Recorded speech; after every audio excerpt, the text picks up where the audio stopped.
guys! Welcome back to our channel! I know, I have bangs! Hindi kasi I've been really wanting to have bangs na kasi parang feeling ko super duper exposed na yung malapad kong noo. Oras naman para itago siya ng bonggang-bongga. So, I got me some bangs. Anyway, today's video is going to be super fun. I mean, I say that sa lahat ng video kasi totoo naman, every video was fun. Pero ito talaga extra fun because we're going to play around. Medyo magulo na yung PR stash because I've been using this product for a week already. So alam mo yun, may mabibigay na talaga akong bonggang-bonggang review later on. But we're going to play around and have fun with the new Skinpotions Dream Cream. So before we proceed, let me just show you the product up close. And bibigyan ko muna kayo ng arm swatch. And then after that, we're gonna do a lip swatch. And alright guys, it's time for the arm swatches muna. So basically, the packaging looks like this. It looks so nice. It looks so sweet. So girly but subtle. And then dito sa baba, yung shade name. And then we have here the expiration date, Skinpotions name. And then when you open it, it has a doe foot applicator. Just like that. Kaya lang medyo short no? Yeah, kasi medyo short lang naman tong ano. Pero let me show you the box, guys. Ito yung box that it comes with the product. And pinag-isipan talaga ng bonggang-bongga. It is so nice. Look at that. See? May holographic effect pa. And then over here, dream on with this tint on. Although it's not really a tint. And then, dito sa likod, yung kanyang description. Locally made, light as air, powder velvet finish, blendable, long-wearing, nourishing, and multi-way. And yes! And the best part is, cruelty-free siya. Nako, magugustuhan to ng bonggang-bongga ni May.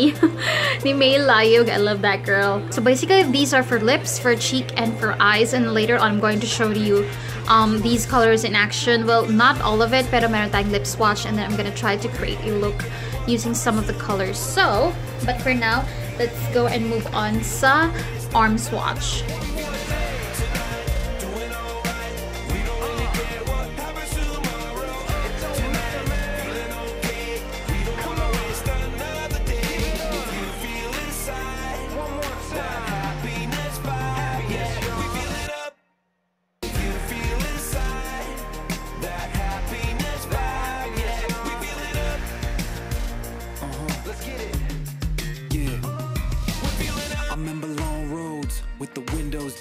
Fall asleep to the ocean sounds, no stresses. We don't need a plan. That's how you do when you living in a camper van. We taking flight just like a bird. I think we're higher than we ever were. Yeah, we can't stop. That's just how we living. Fresh fruit, green tea, veggies in the kitchen. The picture perfect life is just how you vision. Right around the corner, you just have to go get it. The sun sets on another day, but these memories will never fade. We feeling up tonight. Doing alright, we don't really care what happens tomorrow. Up tonight, feeling okay. We don't wanna waste another day. If you feel it. So now that you've seen the products up close, but your arm swatch, it's time to do the lip swatch.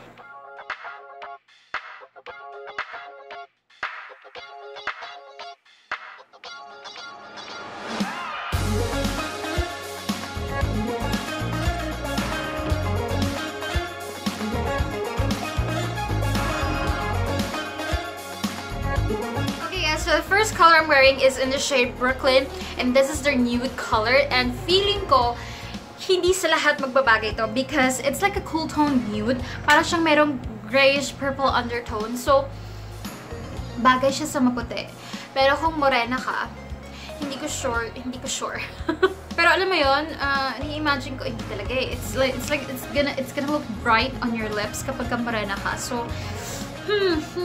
so alam mo yung may pinapagayan at limited lang yung mga pinapagayan ng ano na to, ng color na to. But it looks pretty good in person, lalo kung plakado yung makeup mo. Yeah.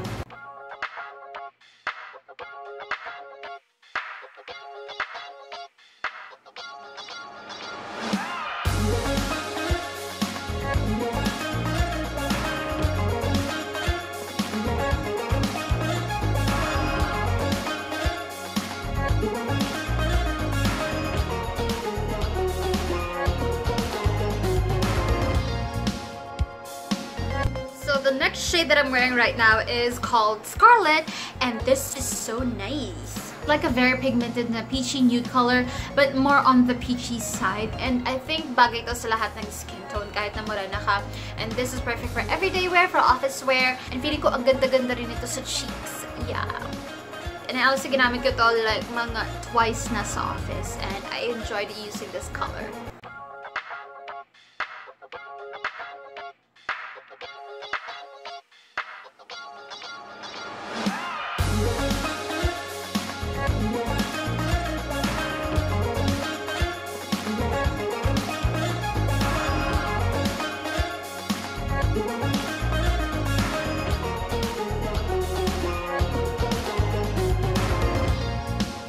So this shade that I have on is called Stella. So kung itong Scarlet, meron siyang peachy undertone.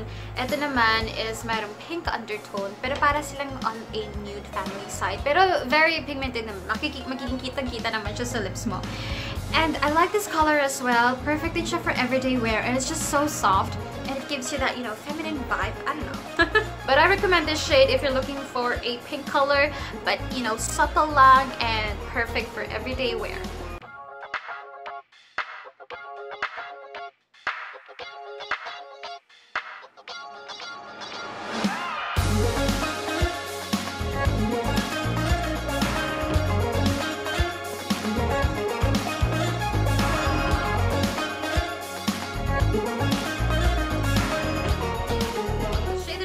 Is called Harper, and feeling ko kapag nag-asawa tong dalawang to, itong Scarlet and Stella, a combination of pink and peach, ito yung kalalabasan.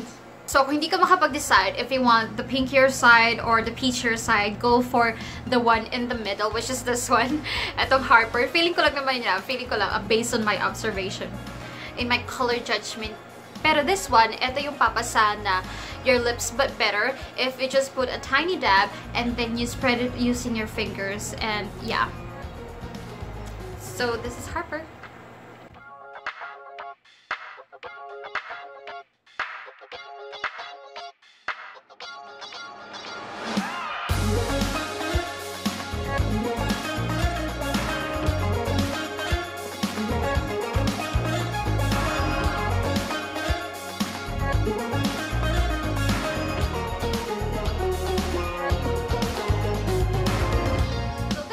Is called Dylan, and I think brightest lip color doon sa collection, and I think this is wearable para dun sa mga medium to fair to light skin tone.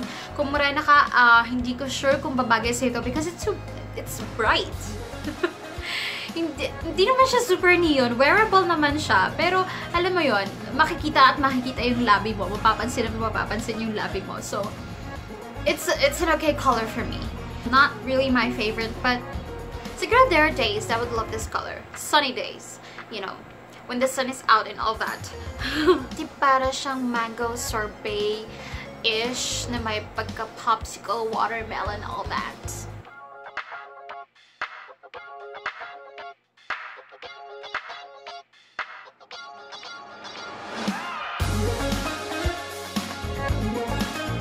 The shade that I'm wearing right now is called Zoe, and very unique shade, you guys. I don't have a lip color na may ganitong shade. Let me try to describe it. It's like para siyang pinaghalong brown, yellow, and a little bit of orange. Hindi ko sure the best way to explain it, but it's a very unique color combination, and hindi ko sure kung babagay siya sa morena, to be completely honest. To some, probably ito yung magiging favorite color, but for me, not so much because maganda yung color, pero parang medyo mustard-ish siya sa akin, and it makes my teeth yellow for some reason, I feel like. Pero okay naman siya. It's just a little bit yellow for me. For me lang naman na. It could be different to any skin tone, but in my skin tone, it looks a little bit yellowish in person. But I think it's a must try or must buy, lalo na kung it's a very unique color. I swear I don't have this color in my collection. So gagano ko muna yung bangs ko. Ganyan. Because it's time for me to try to create a makeup look using these lip, cheek, and eye tint. So umpisahan natin sa eye. So first color that I'm going to use is probably Dylan, yung bright orange. When using this sa eyes nyo or sa cheeks nyo, a little goes a long way. And when I mean a little goes a long way, a little goes a long way. So, isang dot lang muna. Lalo na kung gusto nyo lang ng, you know, subtle eye look.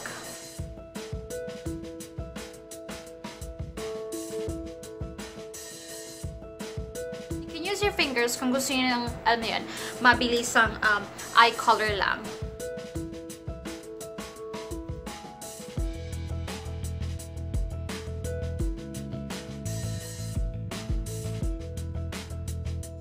So, this is what it looks like just using your fingers. Pero kasi medyo tricky kapag kagamit mo yung fingers mo. Kasi may times na, alam mo yun, dahil pigmented to, hindi pantay dito sa taas or biglang madadama yung sa baba, alam mo yun. So, I suggest if you really want to glam or may time ka and all that, you can use a brush like this. Parang any cream brush. Tapos, yun, ang gamitin yung pang spread nung product para mas accurate or something like that. And then, after that, I'm going to get this color, yung Zoe. And then, ilalagay ko lang siya near my lash area. Ayan, one dab lang. And then, I'm just gonna slowly but surely spread it.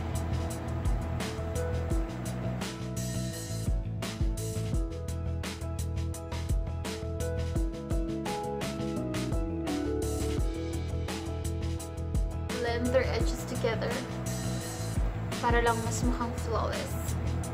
For my bottom lashes, I'm just gonna get a little bit, tiny bit of the Dylan.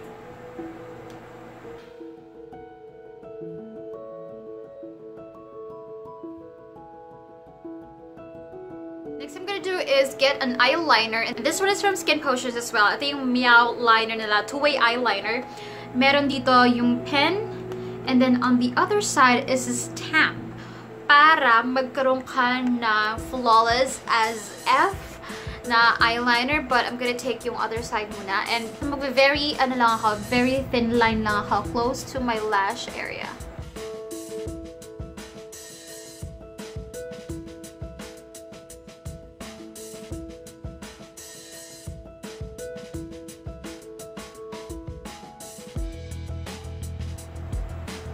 So for my cheeks, I'm going to take Dylan. And guys, a little goes a long way, like I said. So ganito muna kakonte. And then, I'm just going to use my fingers. See? Ganun kaliit na dab lang. Tingnan mo ang payout.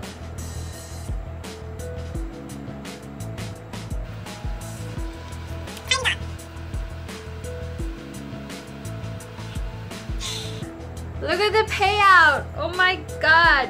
Wait. Babawasan ko lang. Wait. So, I'm just using my beauty blender to spread out the blush. There you go. Lalagay ako ng slight dito. Ayan.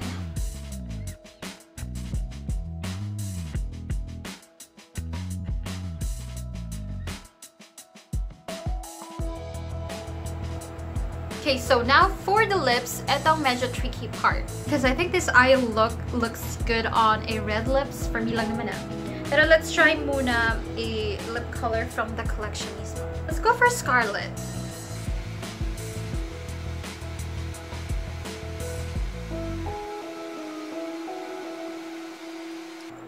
Pwede, pwede. Gusto ko na may konting punch. Let's go for Harper. Yeah.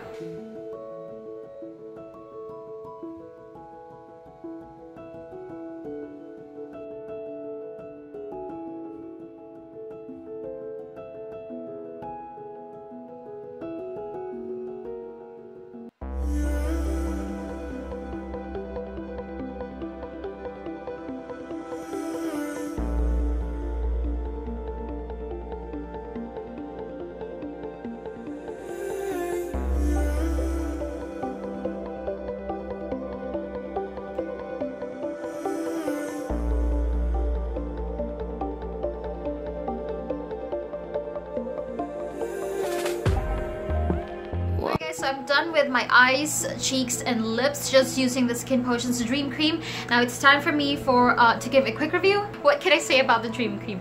Honestly, you guys, right off the bat, ang masasabi ko sa inyo is go get it. I think your beauty life can survive for the rest of the year. Okay, so isa-isahin natin. Packaging-wise, the packaging is pinag-isipan talaga. Napaka-reliable niya. You know that it's strong. It's not gonna break. It's gonna last like for as long as it can. Ang ganda, mukhang social. Hindi mo aakalain na it's just 249 pesos. And that's the next thing I want to talk about. 249.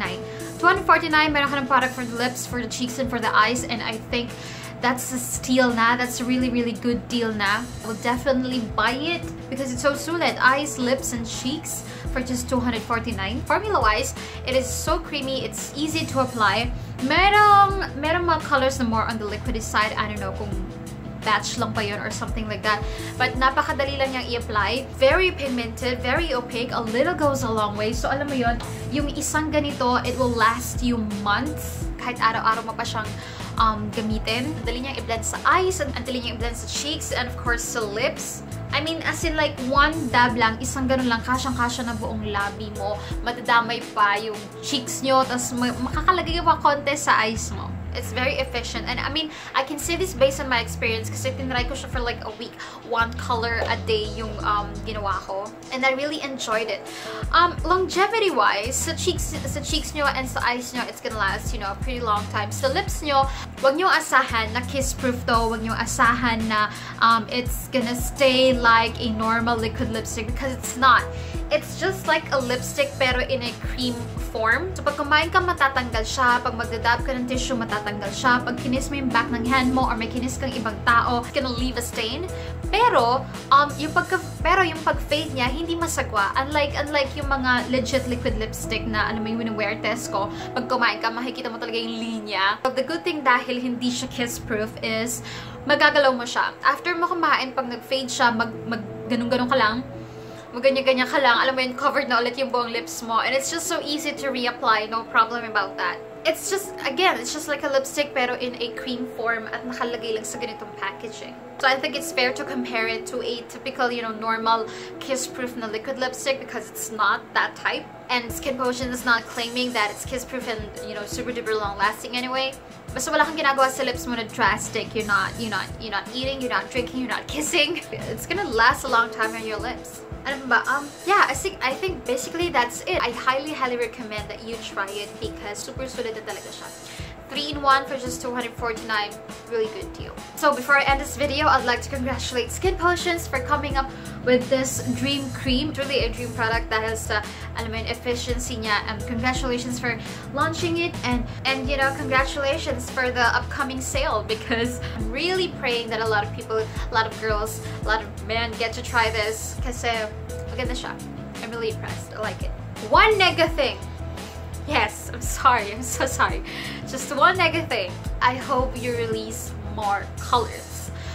More colors, please. Kasi ito para siyang, you know, just soft and really feminine. Hopefully, you get to explore other colors as well. So, yeah, I'm praying for that. Alam mo, ipapakita ko sa inyo kung paano kong red lips to with this eye look. Probably at the end of this video. But for now, thank you so much for watching and I'll see you in my next video. Bye-bye! Ito diba? Bagay yung red. Dito sa eye look na ginawa ko.